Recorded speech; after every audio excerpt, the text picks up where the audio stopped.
예, 그러면 지금부터는 장작 펠렛 겸용 난로에 대해서 사용 설명을 하겠습니다. 이 난로는 제일 처음에 뚜껑을 열고 이곳에다가 펠렛을 붓습니다. 펠렛을 부은 다음에 뚜껑을 닫습니다. 뚜껑을 닫은 상태에서 개폐장치에 열게 되면은 펠렛이 이 목을 통해서 쭈르륵 밑으로 떨어집니다. 떨어지면은 그 떨어진 곳에다가 이와 같이 토치로 대고 앉았으면 펠렛에 불이 붙습니다. 약 한 2, 3초 정도, 20초, 3초 정도 대고 있어야 됩니다. 그러면 펠렛이 불이 붙으면서 점화가 시작돼가지고 난로가 발열하기 시작합니다.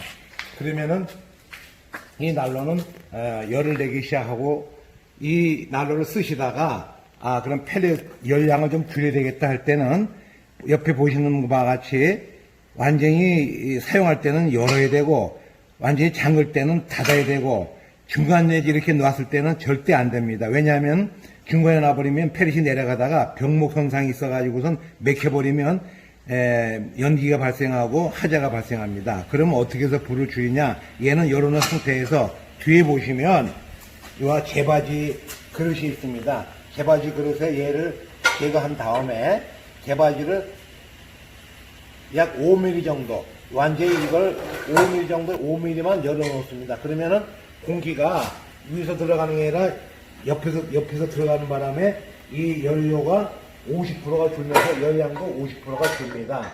그래서 그런 식으로 해서 이 열량을 조절하게 되는 게 펠렛 난로의 사용 방법입니다. 그리고 자, 펠렛이 없다. 그래서 이제 장작을 써야 되겠다는 것에 대해서 또 말씀을 드리겠습니다. 여기 보시면 앞에 보시면은 이와 같이 개폐장치를 열게 되면은 열립니다. 여기다가 장작을 넣고 그 다음에 완전히 잠굽니다. 잠근 다음에 두 가지 방법인데 첫 번째는 여기다가 펠렛을 한 주먹만 넣고 그 다음에 토치로 불을 붙여서 점화하는 방법이 있고 두 번째 방법은 옆에 보시면 또 이렇게 불을 붙이는 개구부가 있습니다. 여기다가 또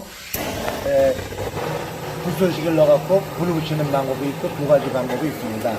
그래서 편리한 방법대로 사용하시면 되고 마지막으로 뒤에 보시면은 이 연통으로 나가는 부분에 이와 같이 개폐장치가 있는데 이 개폐장치는 덴보인데 이걸로 불을 연소장을 줄여서 약 45도 정도로 해놓으면은 장작이 은은하게 오래 탈 수가 있고 이렇게 하면 완전히 열리는 거고 이렇게 하면 완전히 닫는 거지. 이거 닫으면 안 됩니다. 닫으면은 연통구멍이 막히기 때문에 절대 닫는 것은 없고 45도 아니면은 50도